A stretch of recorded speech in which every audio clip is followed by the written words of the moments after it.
Welcome to the Propel Podcast, inspiration and innovation to grow your church. I'm your host, Larry Witzel. If God has given you big dreams for growing his kingdom, then this podcast is for you. Our goal is to offer practical training for effective evangelism in the Seventh-day Adventist ministry context, but we know that the principles we talk about here are applicable to other churches as well. So wherever you're doing ministry, in whatever context that is, welcome to the Propel Podcast. If you enjoy the podcast, then I want to invite you to check out our new YouTube channel. That's where we post all the new podcast episodes with video recordings of the presentations. And would you do us a favor? Please take 30 seconds and subscribe to the channel. It's, of course, a brand new channel. And every subscriber, it's going to help us raise the profile. So it's an easy way that you can show your support towards driving more effective church growth. You can find the channel at youtube.com/@Propel Conference. That's youtube.com/@Propel Conference. This episode features Dr. Rosco Shields Jr., who is now pastor of Valley Crossroads Seventh-day Adventist Church in Southern California. Rosco is a digital evangelism expert with a rich background in theology and church growth. He's known for blending faith with cutting-edge digital strategies in order to nurture spiritual relationships both online and in person, transforming how faith communities connect and grow in the digital age. In this presentation, Dr. Shields explores his journey as a Seventh-day Adventist pastor in revolutionizing digital evangelism, telling stories from building his own digital marketing company to adapting to the challenges of COVID-19. He emphasizes the importance of genuine care, personal engagement, and high-touch digital interactions with a focus on rising above the transactional nature of current digital evangelism efforts. We'll hear from Dr. Shields in just a moment. Before we start, I want to mention this episode's sponsor, Adventist World Radio. Discover how you can become a digital missionary with just your cell phone. Adventist World Radio reaches where missionaries can't, transforming lives with the message of Christ. With broadcasts in over 100 languages, AWR uses shortwave radio, FM stations, podcasts, and more to spread the gospel. Their powerful radio station in Guam touches the hearts of millions across Asia and the Pacific, and you can tune in and be inspired by stories of hope and faith. You can learn more about the life-changing impact that Adventist World Radio provides by going to awr.org and join the mission of spreading the Advent hope in Christ. Okay, let's get to today's presentation. Here's Dr. Rosco Shields Jr. with his presentation in the Digital Evangelism Breakout Track at the 2024 Propel Conference. His topic, Revitalizing Church Growth with Christ's Methods Alone. Here we are, 20 people, and from there we go to, within a year, we had 182 people, 84 people that were attending our church. A large number of those people were not members. Hear what I'm trying to tell you. A large number of those people were not members, but they started to work in our church, started to become members. Now, as we are because we have officially started, let me introduce myself. My name is Rosco Shields Jr., and I am a Seventh-day Adventist pastor, an ordained minister of the gospel, Seventh-day Adventist Church. And once again, I believe that our church has a message from God for this last day world. That's what I believe. I believe that. And so I'm very passionate about getting this gospel message out to people because I know that there's somebody who's just like me who needs to hear this word so they can have some type of hope in this world. There are people who are going to Christless graves who do not get to experience the goodness of God. There are people right now who you would talk to who say that they don't even believe in God because they've been disappointed. Something has happened to them and they've been disenfranchised from God. So my mission is to make sure that I can tell everybody that comes within earshot, everybody who comes with anywhere close to me in proximity can hear this gospel message. So right before COVID, I spent my wife and I made a deal, and anybody who's married, you're going to hear how crazy this sounds. So I said to my wife, I said, baby, I really want to start a digital marketing company. Now, being a pastor, you understand, like I understand, that every now and then the conference does not give you all the money that you think you need for evangelism, right? So I had to become like Paul and become a tent maker and figure out how can I get funding to fund evangelism. And I figured that what I could do is do digital marketing and bring in money so that we could do the evangelism that we wanted to do. It had nothing to do with digital evangelism, but it had everything to do with digital evangelism. Because I said to my wife, I said, I want to do this. This is a guy by the name of Russell Brunson, who is one of the founders of ClickFunnels. And if you've heard of ClickFunnels, you've probably heard of Russell Brunson. And so what Russell did was have this community called his circle. And in order to be a part of that circle, you had to pay $2,500 a month. So I paid $2,500 a month. And I said, wife, I really want to do this. So can you hold down the bills while I put this extra money towards this goal each month? Now, once again, as a Seventh-day Adventist minister, you guys know that we're not the richest people on earth. That was a stretch for us. And my wife said, okay, honey, I got it. Just make sure you're paying attention so you don't have to do anything over again. And so I went in 18 months, spent time with this guy, and learned everything possible about building funnels, about attracting people to your funnel, driving traffic there, everything that I could possibly learn. Now, little did I know that COVID was coming. COVID came. I was a pastor of a little church in Tuscaloosa, Alabama. Anybody likes football, Roll Tide, because that's what we were. And being in that particular setting, we didn't have a website. We didn't have anything. And so now COVID hits. And I'm struggling like, okay, God, what do we do? How do I get my church up and running? Keep the people engaged. That was my number one thing. Keep the people engaged during this time. Of course, when COVID hit, we thought 2 weeks, we're good, Then 4 weeks came, then 8 weeks, then a year. Then we're like, oh, this thing may be serious. So started out, God said, what I want you to do is take everything you learned in digital marketing, and I'll show you how to turn that into digital evangelism. And so that's what we've done. That's how we got here. That's how we've been able to do this. So today we're going to talk about Christ Methods Online, revolutionizing digital evangelism. So I want you to imagine a world where every click leads to a connection. Once again, with digital marketing, what people are doing, they want to connect with you so they can sell something. What we do, we want to connect with you so we can show you the goodness of God. We're becoming witnesses. So it's all about that connection. So just imagine a second where every click can be translated into a connection to somebody. How do we connect to the person that's across the world or the person that's across the street? How do we do that? So when we're talking about making these connections and thinking about this person, think about it like this. One night, desperate to find some meaning in her life, she types into a search engine, how can I find peace? Do you know that there are millions of people who are typing in this or a variation of how can they find peace in their life? Google offers a million answers, but it's the gentle, inviting message from a local church's online campaign, part of Christ Methods Online, that catches her eye. Listen to this. This is not just a campaign, it's a conversation. And that's the thing that's different from what we do than what other digital evangelists do.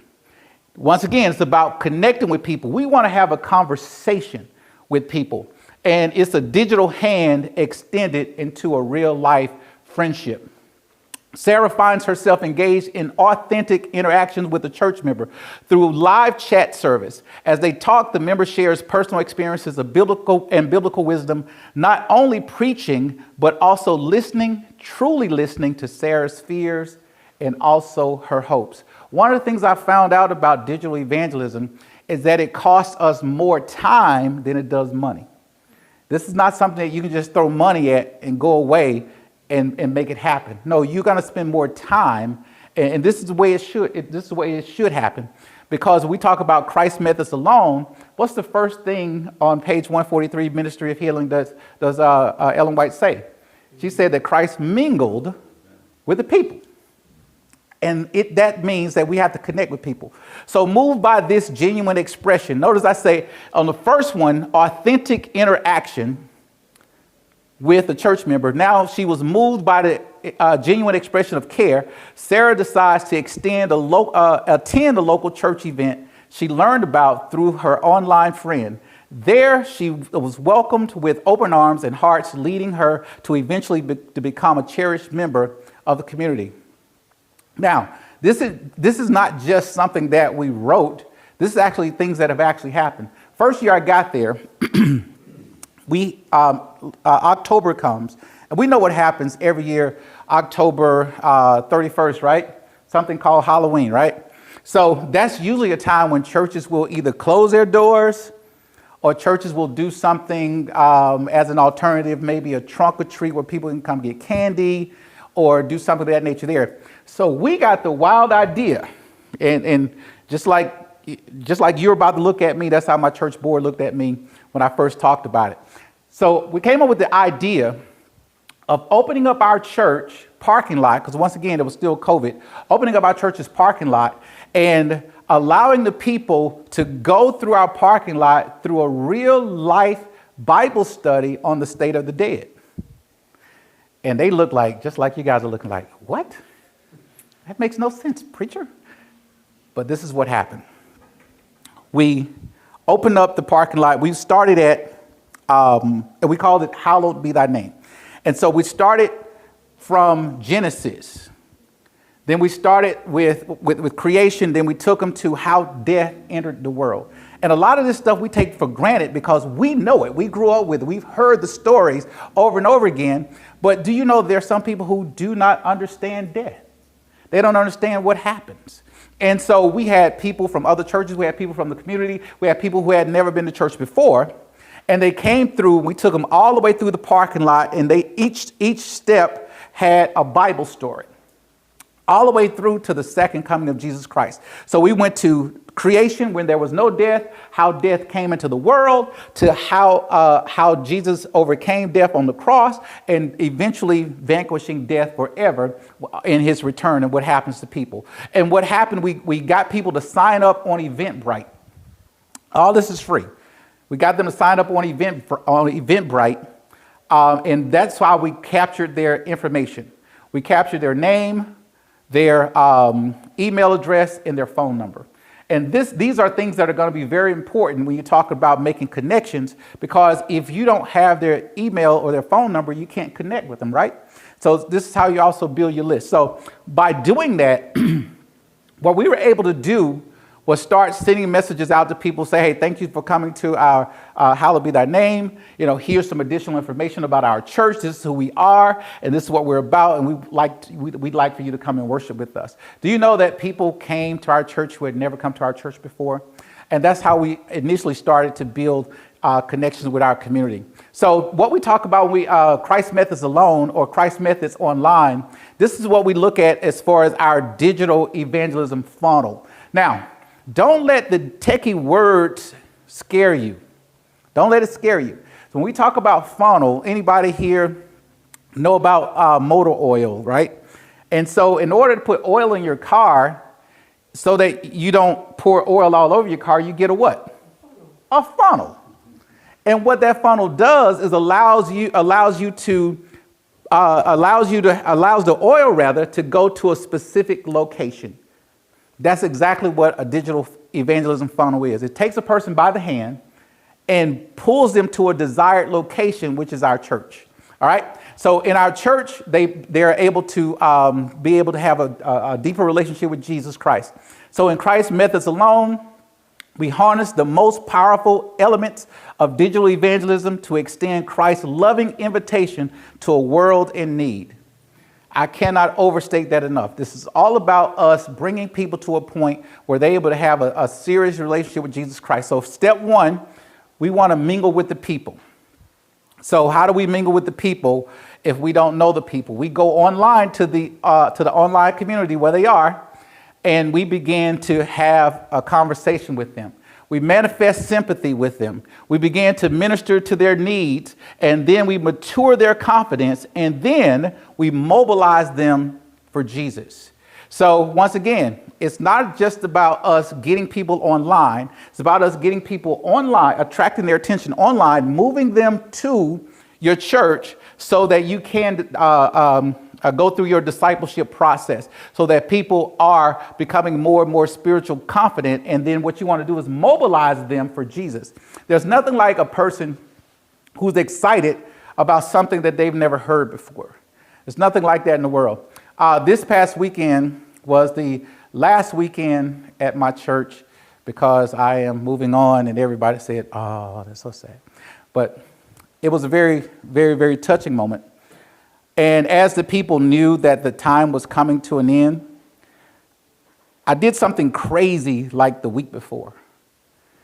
Instead of just shutting everything down and being like, okay, it's time for the next chapter, I made a call for baptism.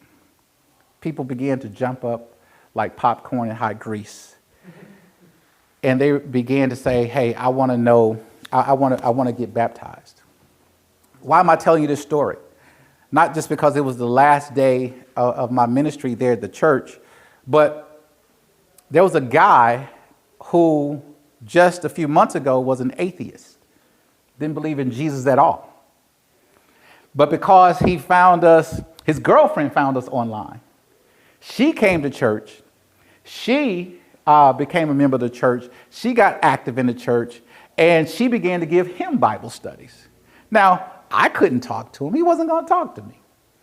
But she began to talk to him because she was so excited about this Jesus that she'd just come in contact with. And what she did is she started to talk to him, and then he started, it was his idea for him to start attending church.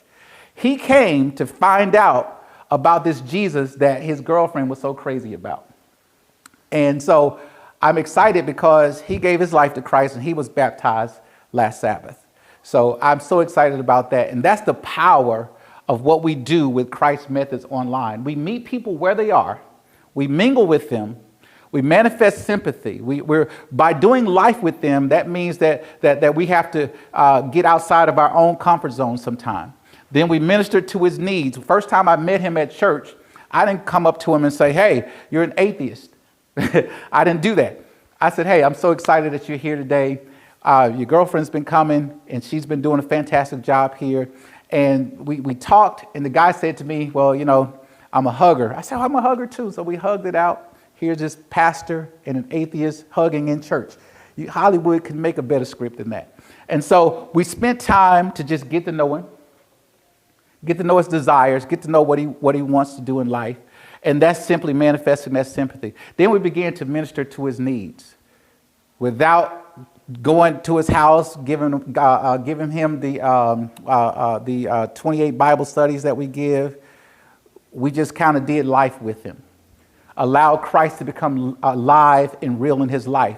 We gave him Bible scriptures. We gave him things that he could do to have a better relationship with Christ. There's another ebook that I have called My Journey with Jesus is what it's called. And so gave him the book, and he learned about my story, my struggles, how Christ became real to me, and also how Christ can become real to him. We matured his confidence. And then he raised his hand and said, I wanted to become baptized. And that same week, last week, we mobilized him for Jesus. Real quick. What we did, I already knew what he was interested in doing. He was interested in AV. So I connected him with our AV team, and I said, hey, make sure that you guys connect with him and put him on the AV team. Because guess what?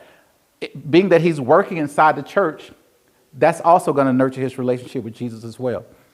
So that's how it works, and that's basically what it is, just being interested in people and where they are, okay? So basically that's all it is. So here, let's talk about the digital tree of life. Before we go any further, any questions so far? Yes, sir. So in your step one, online presence and the virtual centers of influence, help me embrace that. What did you do? Like, is it a website? Is it, like, I understand centers of influence like a coffee shop or something like that, but tell it to me, like, how are we doing this online? I love that question. And guess what? I'm getting ready to answer it. Okay, so we didn't talk before this, but yeah, okay. that's a perfect segue to what we're getting ready to discuss now, the digital tree of life. And basically, this is how I want you guys to think about it. We talk about the tree of life. Talk about trees has a couple of different things. First, we want to look at the roots. The roots of the tree represent the foundational teachings of Christ and his methods deeply embedded in scripture and personal connection. They stretch widely, symbolizing the reach of digital platforms that anchor the entire evangelism effort in Christ's principle. This is going to be something like your website. Your website is your hub. Your website, and what you're going to do is making sure that you're bringing people to a place that's going to completely talk about Jesus. What I want you to do, you can write this down. She's here. She's here. Hey, Lucy. She's here. What Sermon View does, they give you evangelism websites. And it's different than the websites that we get through, I believe, the NAD, which was great, which is great because this is being recorded. It's great. However, evangelism websites, once again, takes the person by the hand, brings them on a journey to a desired place. It's more than just a billboard. So you want to look at the trunk of the tree. The trunk stands as a sturdy central platform, perhaps the church's main website or online community hub through which all digital interactions are supported and nurtured. It symbolizes stability and strength, channeling the nutrients from the roots to the rest of the tree. Now, what I mean by this right here, if the root is going to be your website, the root is going to be the place where you get where everybody's going to end up and go. Your trunk is going to be, I should have put instead of your main website, I should have put your landing pages. Your landing pages are different than your actual website. All right. Anybody know what I mean when I say landing page or squeeze page? Anybody, better question, anybody not know what I mean by that? Okay. So, once again, the desired result is to connect with the individual. And how we connect with them is that we have to squeeze their name, their email, and if possible, their phone number from them. So what we do is give them a bribe to say, I'll give you this, but you got to give me your information. So your landing page is what will do that. If you go... Landing, Landing. We call it landing page or squeeze page. That's what you did for me when you gave me that book. You got it. You got exactly what I did. Exactly what I did. I put it in there, but I did it. You had to if you wanted it, right? And that's the great thing I love about digital evangelism. It switches the game because instead of us trying to convince people that they need the gospel, this actually allows people to raise their hand and say, hey, I want what you have. Which is a lot easier conversation. Yes. Just a quick question. Are the landing pages on your website, or are these completely separate URLs? They're separate URLs. They're different. Okay, gotcha. They're different. Now, and here's why. Your landing page is going to be something that leads to eventually your evangelism website. But what you want to do is nurture the relationship with them first. You don't want to inundate them with too much information, overwhelm them with too much information. And if you look at the landing page that I gave you, it was strictly about digital evangelism. That's all it's about. But as I nurture the relationship with you, then you're going to want to know more about me. You're going to want to know more about how this can work for you. And that's when you have the app, the actual website. So that's the step that you want to do. And once again, you have different landing pages based on what it is that you want to achieve, the type, well, I won't say the type, but the person that you want to reach, that's the landing page you're going to have. Like, say, for instance, I ran a campaign. The first campaign that we ran was we found out people in our area were lonely, right? So we set up the landing page, and everything on the landing page talked about connecting. You belong here. Every word that we could use to help a person understand that we know what your pain is, we understand it, and we want to help you. We have a solution for your pain. That's what we want to do. So that's your landing page. Your website is going to be where you have the information about your church, where you have information about how they can join your church, but you're not there yet. You don't want to go from, hey, I just met you, to come on, join my church. You don't want to do that. You got to have steps in between. So that's why I have a separate landing pages from the actual website. Because once you get to the website, it's all about planning your visit. It's about you becoming a member. It's all about you coming to Jesus at that point. Because we've already nurtured the relationship with you at that point. All right. The next thing we want to talk about the branches in this digital tree of life. Spreading out from the trunk are numerous branches, each representing different digital channels and strategies like social media, email letters, online prayer groups, virtual Bible studies. These branches are flexible and expansive, reaching out to different demographics and geographical locations. One of the challenges that we have is that we want to reach everybody. But the thing that I've discovered is that we can't reach everybody at the same time. Some of our churches are ill-equipped to reach everybody. So what I'd like to do is set churches up for success. And I say, okay, figure out what your strong points are. What do you do well? Recently did this presentation for another group, and we went through how to develop your target audience, how to know who you're talking to. And so we spent some time with them trying to figure out what do you guys do well? And we discovered that this church does fellowship well. They do dinner, they do fellowship lunches and dinners well. Okay, so how can this absolutely benefit your community? Well, we found out that in their community, they have a high level of diabetes, people dealing with high blood pressure. Okay, so we're doing the cooking anyway. This is what we do well. How about we not only bring people in to feed them, but let's teach them how to cook in order to live. And they're like, oh yeah. So that's what we mean by setting up your landing pages and spreading out forgive me. That's what we mean by when we're talking about identifying who it is that you're going to talk to. Okay, because that's going to be very important. You're not going to talk to a person who's an alcoholic about breathe-free smoking, right? It makes no sense. But think about it like this. If your back is itching, right? And I come and I scratch your elbow, I'm working. I'm scratching. You're itching. But is it helping? No. So what we want to do is centralize everything that we do towards the person, the demographic, or the location that we're talking to. We want to speak directly to that person. We want to do that. So the leaves are individual posts, message videos, and interactions that carry the life-giving message of the gospel. Each leaf is the touch point for engagement, personal connection, and community building. Now, a lot of us have this part down to a science, because we will post stuff on our Facebook pages, post stuff on Instagram, and we'll post stuff. And then sometimes we may or may not care, but sometimes we wonder why people are not engaging with it, right? But what you got to do is have the entire tree in order to land people that are coming to your church. So I post reels, I post carousels, I post many different things. And the challenge with it is, once again, after you identify who it is you're talking to, you know how to engage the content to that individual so that you're actually talking to that person. That's going to be a very important thing for you. Yes? Where do you post it? You post it here on any type of social media. If you have an online newsletter, you can do that. So that's where you post it. I'm sorry. Which one do you use? I use all of them. Well, I won't say all of them. I use Facebook for an older, seasoned audience.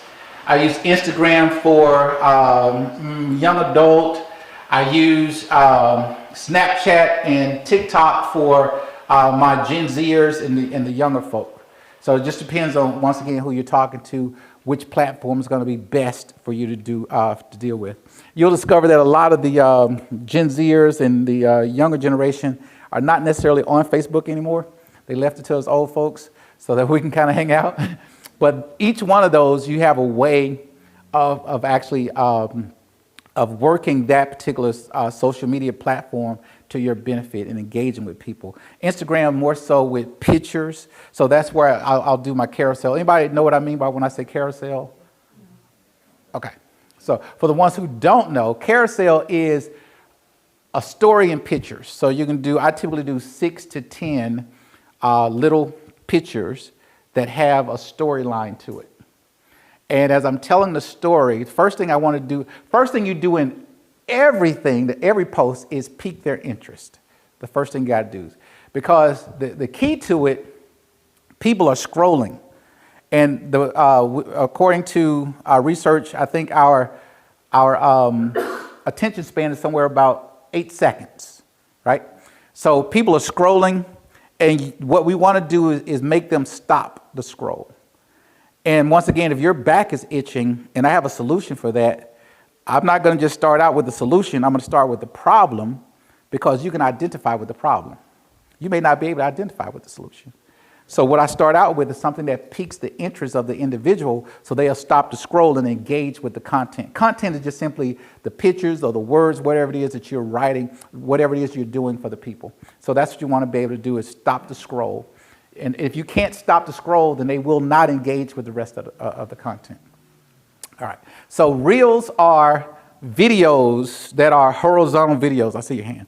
And so basically reels about 60 seconds.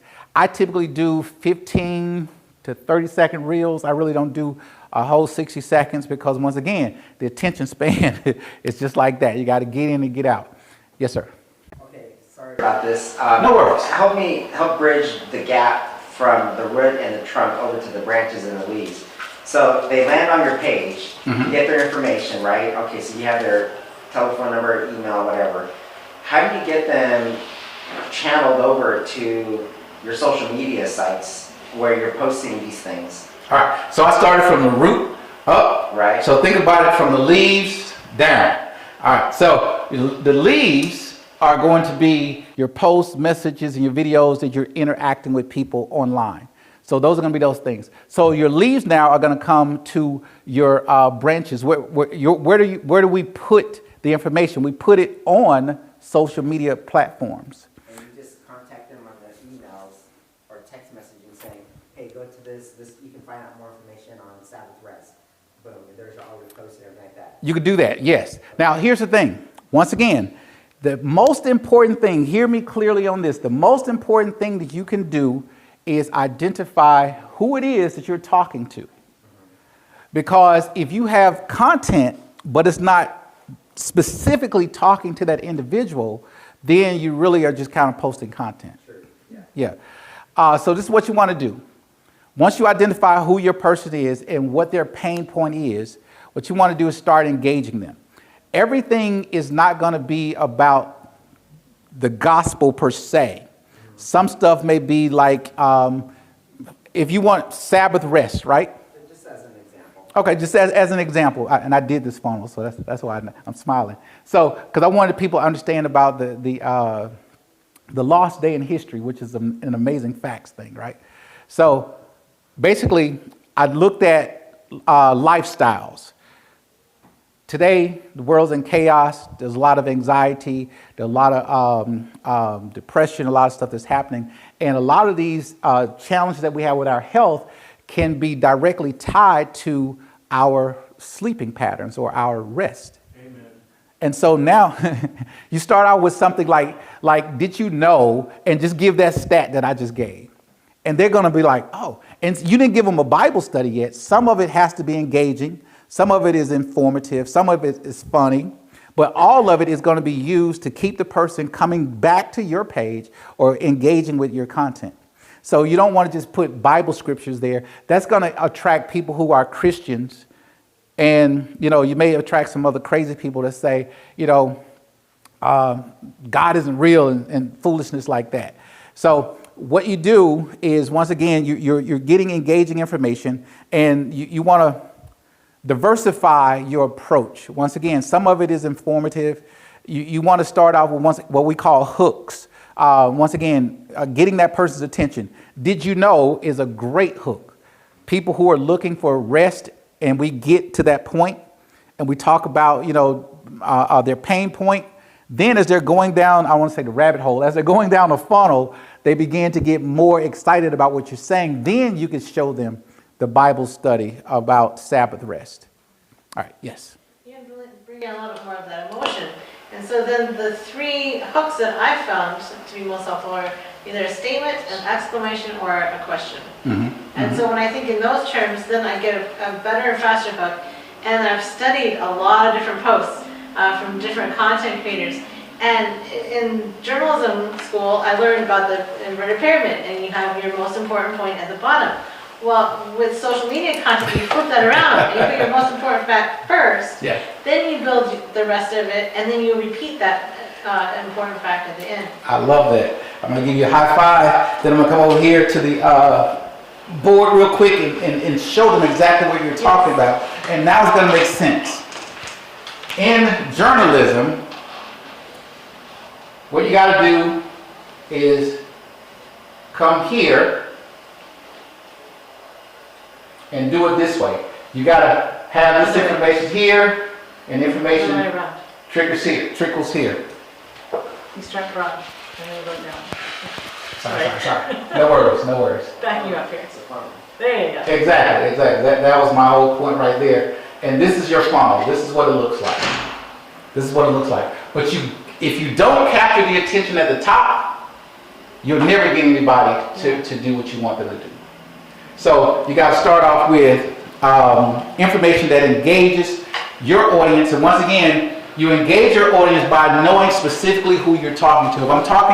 If I know that I want to talk about Sabbath rest, once again, I'm going to pull up stats. I'm going to pull up information about resting. How does this impact somebody's life, right? Because to be honest with you, in real life, most times people are not thinking about God as the answer. They're not. But we know that God is the answer. Yeah. But what we got to do is reach them where they are. That first step is mingling, and we engage with them. We pique their interest, and then we're able to. Basically, what you're doing is building credibility. Yeah. That's what you're doing. And so I won't say nobody, but it's difficult to just go to a person and say, "Hey, here's a Bible study." Yeah. Kind of like passing out tracts, you know. Mm-hmm. I don't want to say that, but if you just pass out a tract to a person, once again, and you're talking about health, but the person's already a vegetarian or a vegan, then they're going to look at the tract and be like, well, you know. But what we got to do is spend time to figure out who we want to talk to and target an individual. Yes. Okay, so my family's from Hawaii, man. I think in terms of fishing. Okay. So the top, that's the ocean. Mm-hmm. That's social media. Mm-hmm. I'm using a hook by giving my best statement, exclamation point, and it grabs a fish. Mm-hmm. I bring it in, and now I'm bringing them into my funnel. So we start social media, get them to the landing page, get their contact, you're driving them deeper into that funnel. Is that a good way to put it that way? Correct, yeah. Okay, awesome. And the farther they're going down into your funnel is the closer that they're getting to coming to your church, to getting engaged in your church, being baptized, and then being mobilized for Jesus. Multiple landing pages, yes, sir. Now, I want to just piggyback on something that you said right then. When we did the Hallowed Be Thy Name, even though the goal was to give them a Bible study on the state of the dead, we did not brand it that way. We branded it as a family fun event. We didn't even say alternative to Halloween. A family fun event because we wanted to attract families. And we knew that the adults in the area wanted something that their kids could do and that they could do with their kids. They didn't have to get out of the car. They could just drive through. So we did a drive-through interactive family fun event. That's how we branded it because that's who we wanted to attract. And that's who we did attract, yeah. Did you attract a lot of people? We had 140 something odd people come through our line. All non-SDAs? Non-SDAs. Yeah. We had people come walking through the line who were members of the community who didn't even know our church was there. Imagine that. Church has been there for what, 50 some years. People didn't even know it was there. Yes, sir. Awesome. Yeah, can you take a minute, just a rabbit hole? Sure. And just what did you do there? So you got them to come in, but what did you do for them? What did you give out? Great question. How did you interact? Great question. Now, I'm not going to say that I answered that early, But I'll say it Sorry. again. No worry. I'll just tease, really just tease. So basically what we did, once we got the names, we sent out information. First, this is a clever thing we did. We got permission to send them information. So as we use Eventbrite to gather their information. So as they came through the line, they had their tickets, so we knew their names. So we said, hey, we really would like to get to know you a lot better. Would you mind if we send you some information about our church? They're like, yeah, no problem. Not one person said, no, we don't want that. No problem. So we were like, okay, is this your email? Yes, it is. Because people will give you the wrong email. And so what we did, really? Yeah, really. So, so we had events that were coming up for the church. So what we did, that 140 people, we started sending them information about the events that we were having. We sent them information about the church itself. We sent them information about the pastor. We sent them. We set up a SMS and an email workflow, so they're getting out all this information. But we didn't want to inundate them with just information so they'll stop listening. But we wanted to engage with them, and people started to come to our other events. People started coming to our churches. As a matter of fact, one of the families ended up coming, and they got busy in our church before they even became members. So it worked out really well for us. And that's the thing about it is, once you get the information, you got to nurture those relationships as well. All right, great question. Thank you. Yes, sir, absolutely. You've got to have, once again, that funnel. What we were doing is putting out there about something that we wanted to attract families to our church. So the hallowed be thy name was just simply the funnel part the top of the funnel part where they're coming through the line and they're going through the Bible study of the State of the Dead. We never told them that it was a State of the Dead Bible study. Never told them that. Really, if we did tell them, would it make any difference to them? They don't know. But what they did know is that they were coming to a safe place where they didn't have to get out of their car. They could drive through, and it was family fun. We had, don't stone me, but we actually had candy.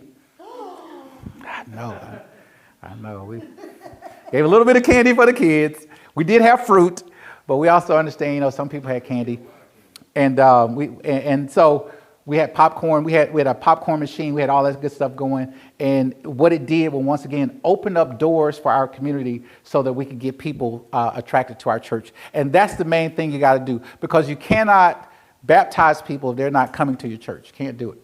All right. So here's the fruit part that we're talking about of the digital tree of life. The fruit of the trees symbolize the real life outcomes of these digital efforts. New visitors to physical churches. And that's what we're all about.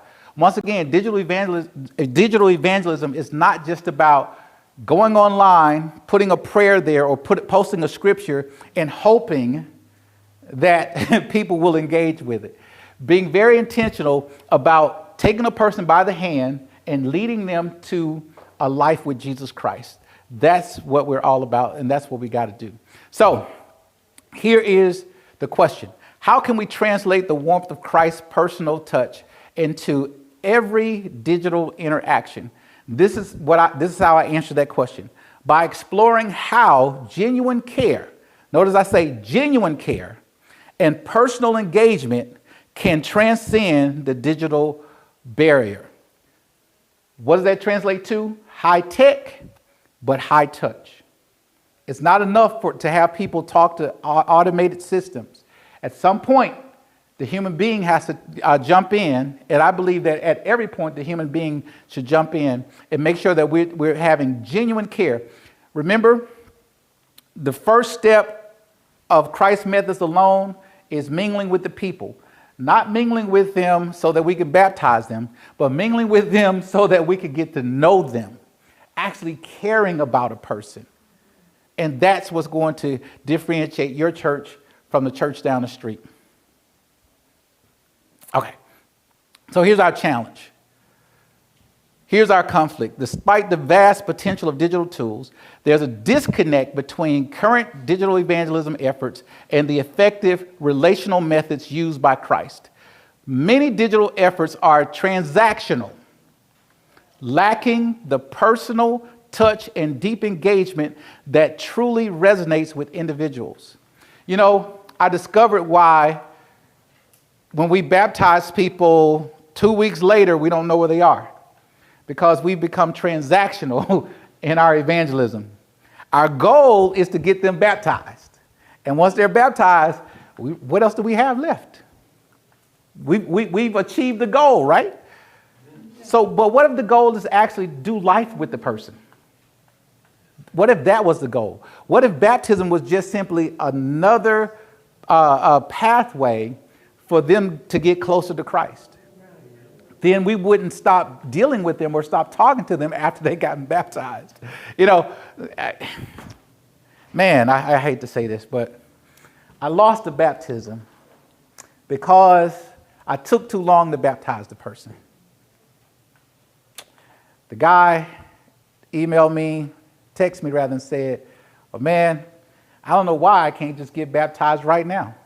You're taking too long." And I said, "Well, is the goal to get into the water, or is the goal to have a walk with Christ? Which one is it?" And in his mind, he felt that if he got baptized, all of his troubles would end. I didn't want to set the guy up for failure, so I knew I had to spend more time with him. And this is how you do that, by actually engaging with the person and having a real relationship with them. We've got to bridge that disconnect and literally connect with people on a level. And it may not come out to be the way that we want it, but at least now I believe that he's on a right path. He didn't hear what he wanted to hear, but he did hear that baptism is not going to erase your problems. It's not. And he had some issues that were going on in his life, and he felt like, if I get baptized, then that's great, then that's all I need. No. It's part of this. It's another step in your way to Christ. Now, Christ methods alone, here we go, our strategic shift. Now that we have the challenge, how do we make this shift? There are a couple of things we want to talk to you about real quick with that. One is interactive platforms, the use of social media, forums, and chat systems to foster two-way communication and community building. Now, the challenge with automating everything is that you're typically going to have a one-way communication. Yeah, the system sends them out something, and that's that. We don't want to do blast to people. What we want to do is do life with people. So what we want to do is set up an interactive platform, or look at interactive platforms that help us to talk to people, to help us engage with them. The next one is the personalized content. You want creation of content that addresses individual needs and questions, encouraging interaction and personal growth. Once again, we don't want to just say that we have something online just to say we have something online. What we have to do is personalize the content. Make sure that you're dealing with an individual. Think about it like this. If we're thinking in terms of money, then we got to figure out, okay, what can we do to raise the money? Then what can we do once we raise the money, what can we do to use that money to develop our systems? But if we thought about it in the process of people, then we understand that I've got to spend time with a person. I can't just bring in an evangelist. I can't just send out Bible workers. Our churches actually have to become active at this point.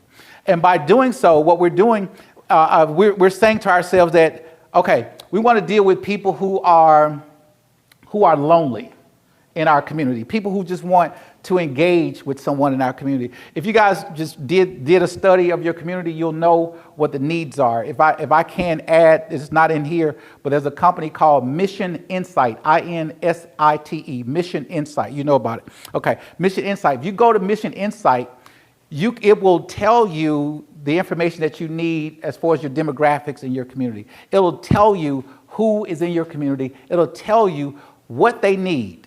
They've already done the research for us. And it makes our conversation so much easier. We went to Mission Insight. We found out that a vast group of people in our community, in our church community rather, they were lonely. So we decided to focus in on having real life fellowship with people, engaging with them in a very personal way. And when we put that out there, it cost us nothing to be kind to people. Not a thing. It only cost us the information to run the ad, but what would it have cost us to send out a Bible worker into the neighborhood to find that out? A lot. A lot. And so what you want to do, once again, is identify the person that you want to talk to and then talk to them. Then the next thing, yes. Is there a website, Mission Insight, you can go to get this information? Yes, if you go to Mission Insight, just Google Mission Insight. INSITE. INSITE, Mission Insight. ACStechnologies.com. What's that? ACStechnologies.com. ACS. Thank you, appreciate it. Yeah, if you go there, that'll help. That'll help take years off of what it is you need to get done. Now, here's the thing. The challenge with that is it may tell you something about your church. You may figure out that you've been scratching the elbow when the community needs you to scratch their back. Are you going to just say, well, we are good elbow scratchers and that's who we're going to be? That's not going to work out well for you. So you may have to look at how you minister to your community. Truth be told, a lot of us live in what we call commuter churches. We don't really live in the community, but the church has been called to serve that community. We're members of that church, so we have to figure out what that community needs and give it to them. All right, so virtual groups. Establishment of online study groups, prayer circles, and webinars that replicate the intimacy and support of in-person gatherings. So it's okay to meet with people online, but once again, what you want to do is use those online meeting areas to engage them into our church. We had something, I'm not sure if, because Sermonview worked on this campaign for us. I'm not sure if you remember this, Lucy, and I hate to keep calling on you, but you're here. So we did a campaign on something that's called Bible Cafe, right? So with Bible Cafe, what we had to do was figure out how can we get young adults into our church, because our church was aging. So the people who were there wanted to do, but they really, were limited in their capacity. So we figured what we had to do was get younger people into our church. So we did something called Bible Cafe. Now, once again, don't stone me. It was originally called Bible Coffee Cafe. And people were like, oh, we don't like that word. So we took coffee off and made it Bible Cafe. And what we did a simple campaign with social media, inviting people to church on a Tuesday and Thursday evening at 6:30 for a 1-hour Bible study. That's all we said. Because that's who we were looking for. We were looking for people who wanted to study the Bible. That's easy. And now we know that you want to study the Bible. We have the information. So we invited people on that Tuesday and Thursday night. And I think out of that, at first we got 8 baptisms immediately. But throughout the whole time that we did everything, we've gotten over 20 plus baptisms so far, just with people throughout time coming through that particular funnel. So the next thing you want to do is training for digital discipleship.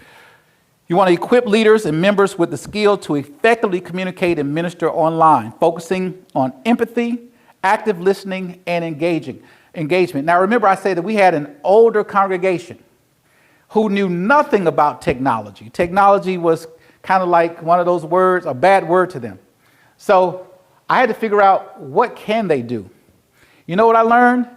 They like to make phone calls. Exactly.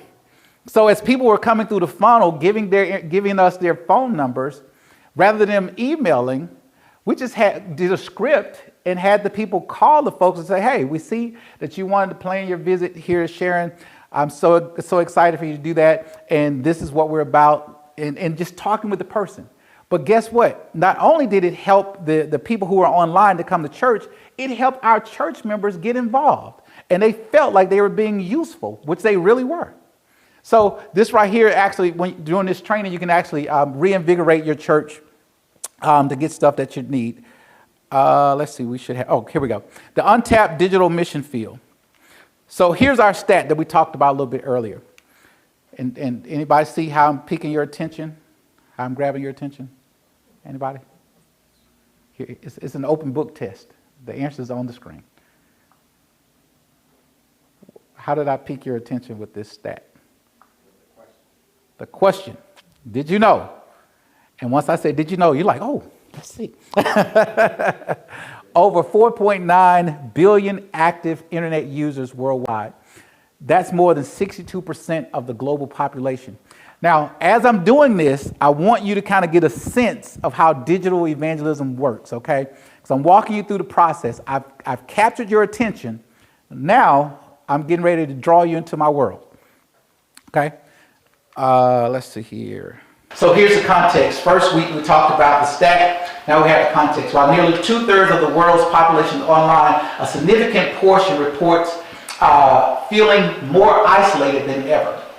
And we've probably seen this in our own personal lives, where you have two people in the same room that could talk to each other, but they're texting.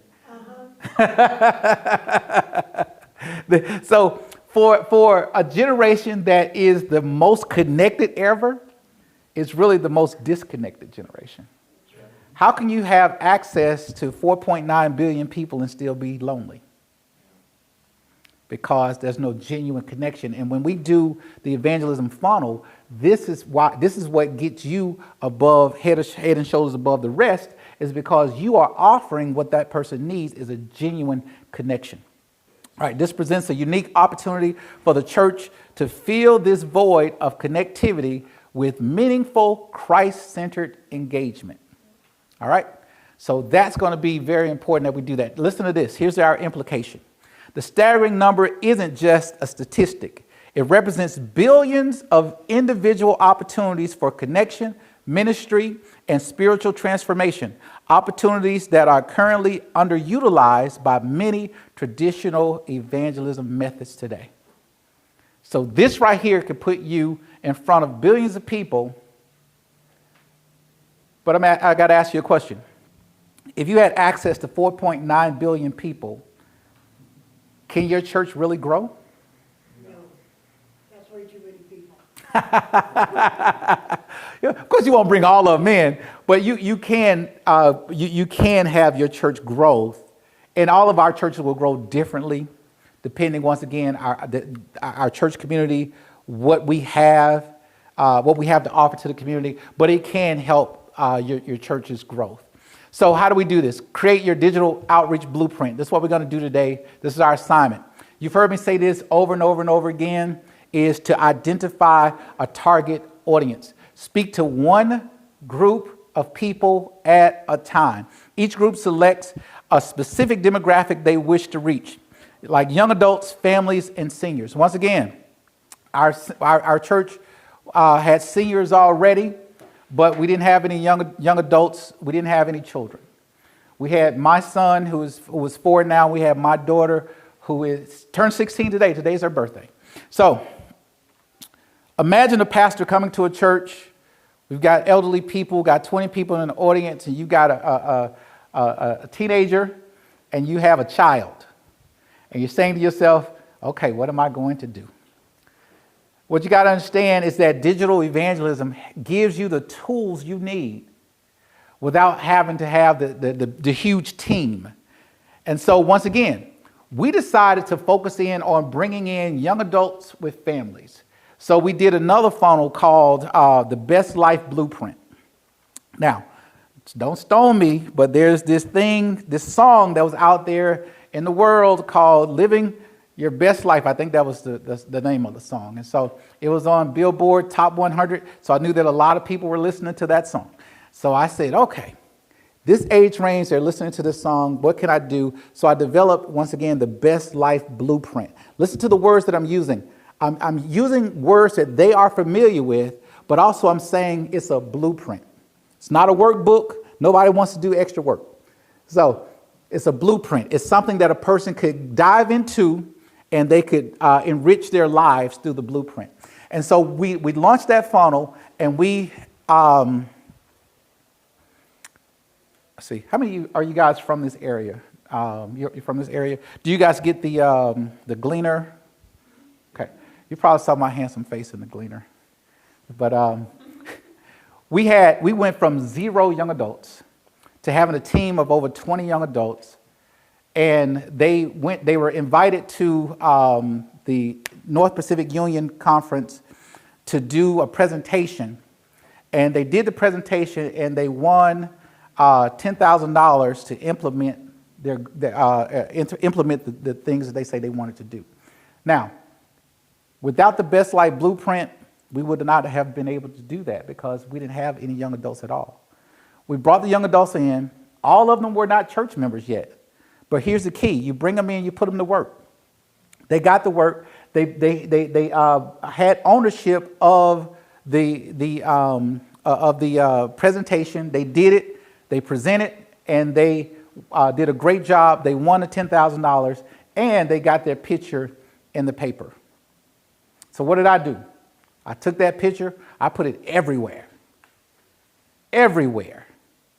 Because I wanted them to know that we are proud of you.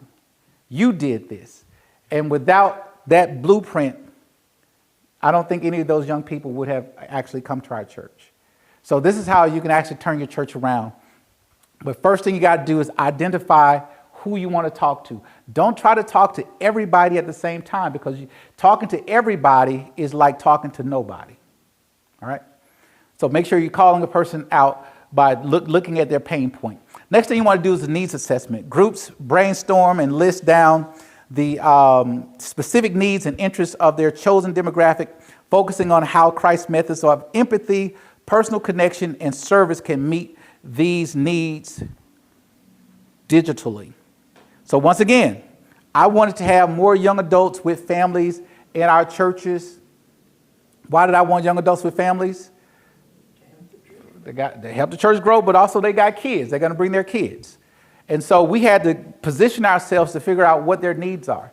The Best Life Blueprint had 8 needs that we saw from Mission Insight that they needed. And all I did was go to ChatGPT, put in those needs, and say, build me a Bible study.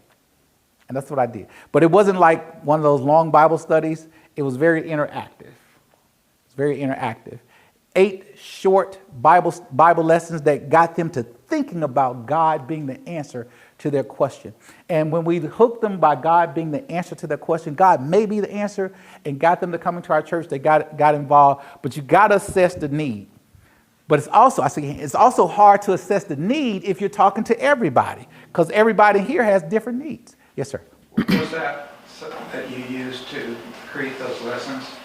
ChatGPT by OpenAI. It's ChatGPT. Double check your theology though when you're using ChatGPT. Absolutely. Absolutely. Got to do that. And I have some prompts that I could send over to you guys that I've been using. Like you said, it's trial and error, and we've kind of worked that thing out. And ChatGPT is learning a lot. And so you got to make sure that you're being very specific with the prompts that you're using it to tell it what to do, and it'll pull stuff together for you in a timely manner. Number 3, digital strategy creation. Using the tools provided, each group designs a mini digital evangelism campaign tailored to their audience. This is what you want to do: a mini campaign tailored to your target audience.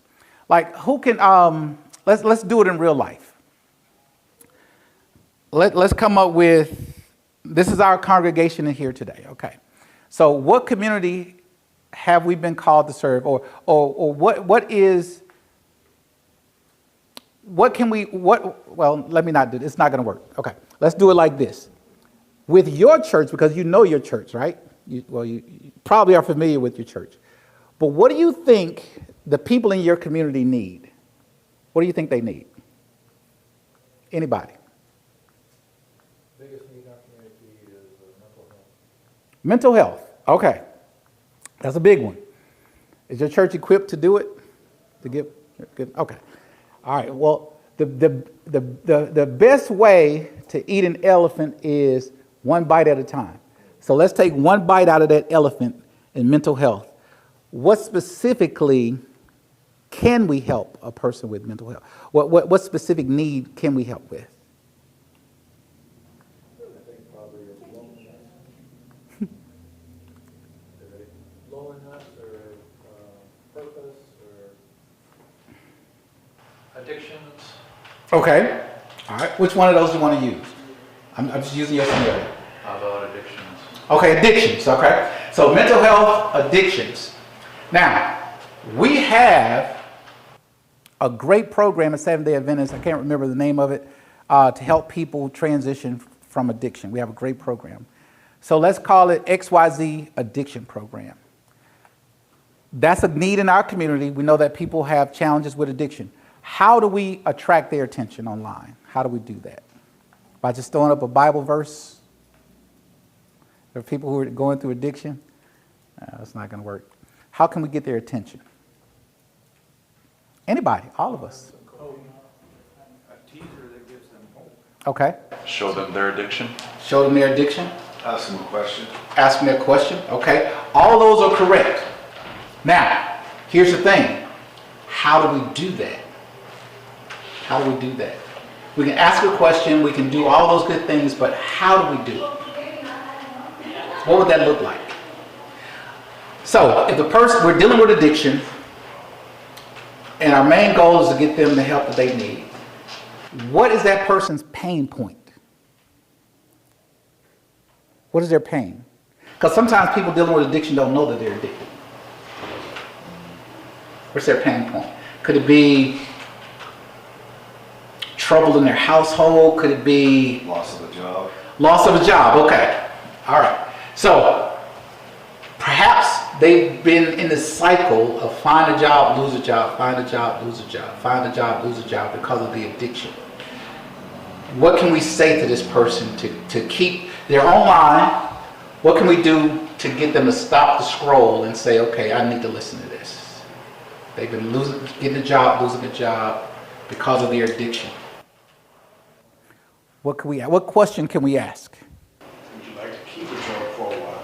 Would you like to keep a job for a while? Okay, all right. I like that, all right. Anybody else? Yeah. Are you having fun? Because most people who are addicted aren't having fun. Or is your job fun?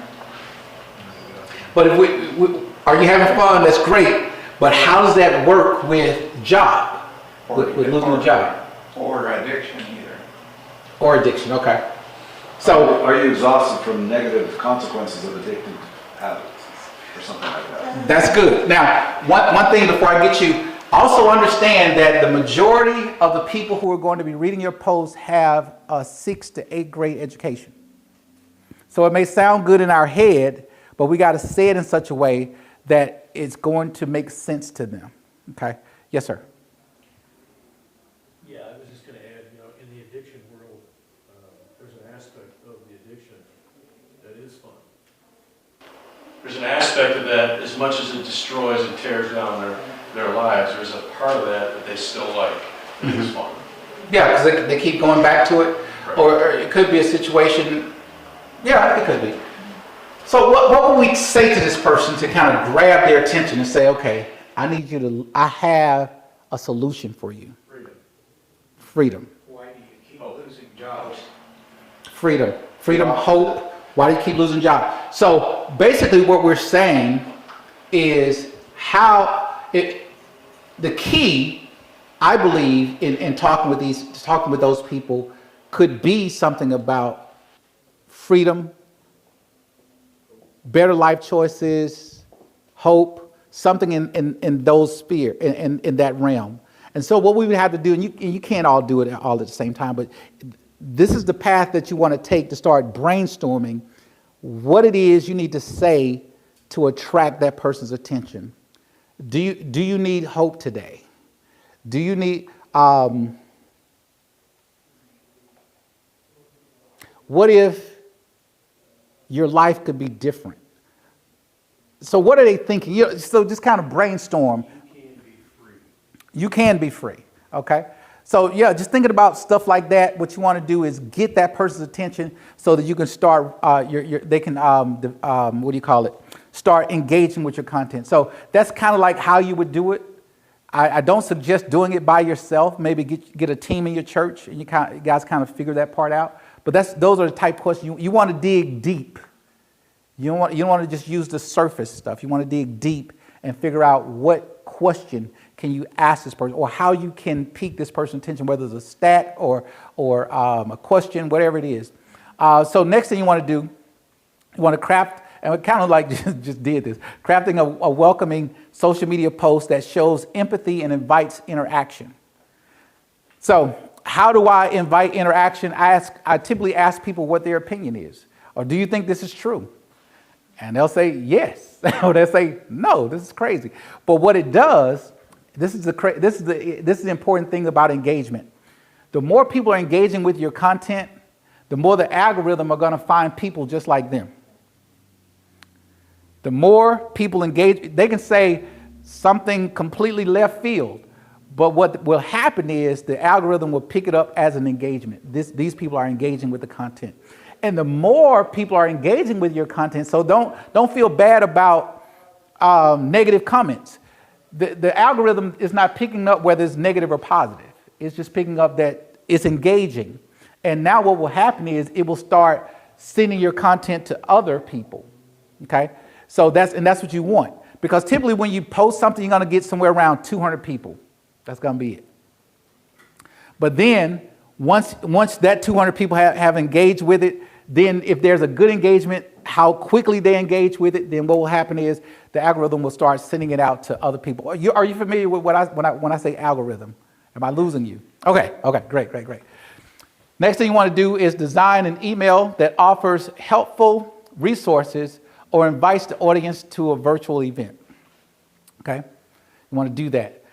You want to create a simple landing page for an online event or resources that addresses the needs identified. That's what you want to do. You want to keep it simple. And that's going to be your blueprint.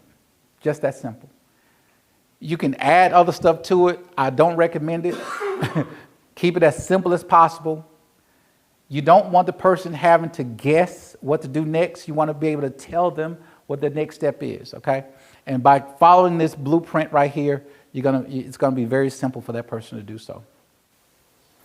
And the people from Adventist, they're right across the road there, so you can go to them, and they will pull this up and let you know that this is actual factual information. We pulled it from Adventist. So once again, in February 2022, we started out with 20 people, and a year later, we were at 182 people that were attending our church. And so this stuff works like a charm. And what you want to do is create a strategy that you're able to do this. That's just some other information there showing you that it works. Quote by C.D. Brooks: "It's easier to give birth than it is to raise the dead." And so, how do we do it? We gave you these steps already. Determine your target audience, create a landing page, offer content, use social media ads, send follow-up emails, track your metrics. You want to see what's working, what's not working. Be very intentional to be high-tech and high-touch. Don't forego one for the other. And the most important thing is your target audience. Went through that. And this is what I really want to show you here is the results of, these are some of the things, you heard me talk about the Best Life Blueprint. That's something that we did. The Lost Day in History, that's a Sabbath funnel that we did.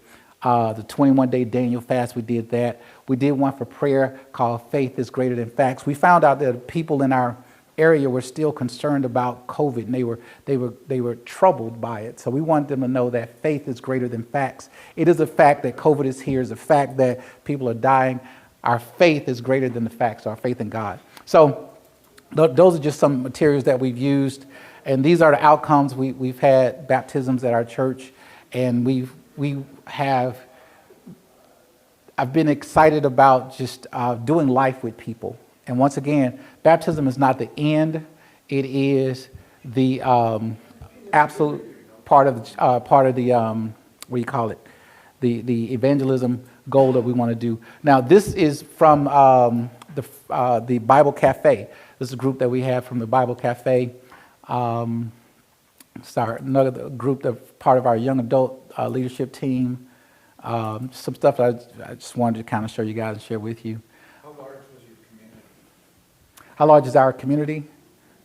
I'm not sure if I understand. The number of people? How many? Oh, population? Population. Oh, that's a great question. I don't know the answer to that right off, but I have it somewhere in a file. But it's in Portland. Are you familiar with Portland, Oregon? Yeah, it's in Portland. It's in Portland. So it's a big community. It is a big community, but the actual number I don't have. This right here is interesting because we wanted to have more men in the church. And so we developed something called the Bridge. And the Bridge is simply a way for older men in the community who are not members of our church to talk with younger men who are not members of our church. And we have about 35 men who come that are not members of our church on Thursdays to meet at our church. So it works. It works. It works. It works. What else? Oh, that's our young adult thing that we had for the in the Gleaner.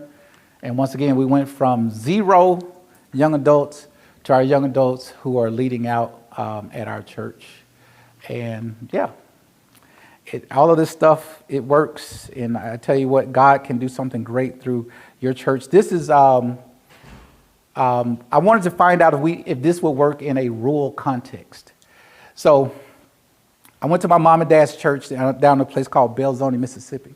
So more than just in a metropolitan context, some of us are in a rural context.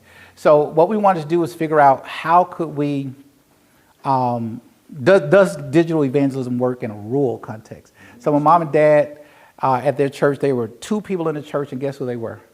My mom and dad. So they were like, well, can you come and do this with us? I'm like, okay, because I'm obedient, I'm your son. What's your budget? I'm like, we don't have any money. Oh, okay, so we don't have any money. So what we did, we put together a funnel and we invited what I did is I put together some reels just of my sermons and take your sermon content and make little clips of it. And I boosted about 30 seconds, 15, 30 seconds, very, very, very, very short. And so what I did is start targeting that community. I did run those reels as ads in that community. People started to engage with it. We're about 8 weeks out from the event. Somewhere around week number about 4 to 3 weeks out, I started incentivizing people. I started putting out stuff like, hey, you guys have been engaging with my information, with the content. Hope you've been enjoying it. And so I'm coming to your area, and I want to just meet you in person. And so about 2 weeks out, we started sending out the flyers. And with the flyers, what we did, we held the flyer up in the picture, and we said, in the video that we did, and we said, hey, remember I told you that I was coming, so we got this event that's happening on this day. We went 3 days, Thursday, Friday, and Sabbath, right? So we went 3 days, and we had, probably less than $1,000 for the whole budget. And we had 11 people give their lives to Christ from this meeting. Now, this is a church here that had only 2 people in it. These are the people who came out for the meeting. No Bible worker, just digital evangelism. No budget. Well, it came out of my pocket, but it was like less than $1,000 to do. But what if your church, you could put together a team and strategically invite people to your church? What would your church look like? What would your church look like? And that's the goal. That's the goal. Need a bigger church, but also to get people into the kingdom.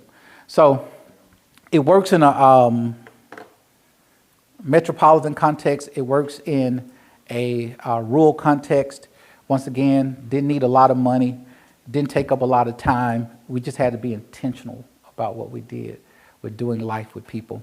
I incentivized people I connected with a local restaurant there, and I said, well, hey, I'm doing this event, and I would love to partner with you, and I need meal tickets, and I did giveaways for like meal plates, $10 a plate, $10 a plate. And so for people who came to the meeting, I say, well, you know, I want to do lunch with you, and so you got a chance to win lunch on me. And people are excited just to have lunch with little old me. Who am I?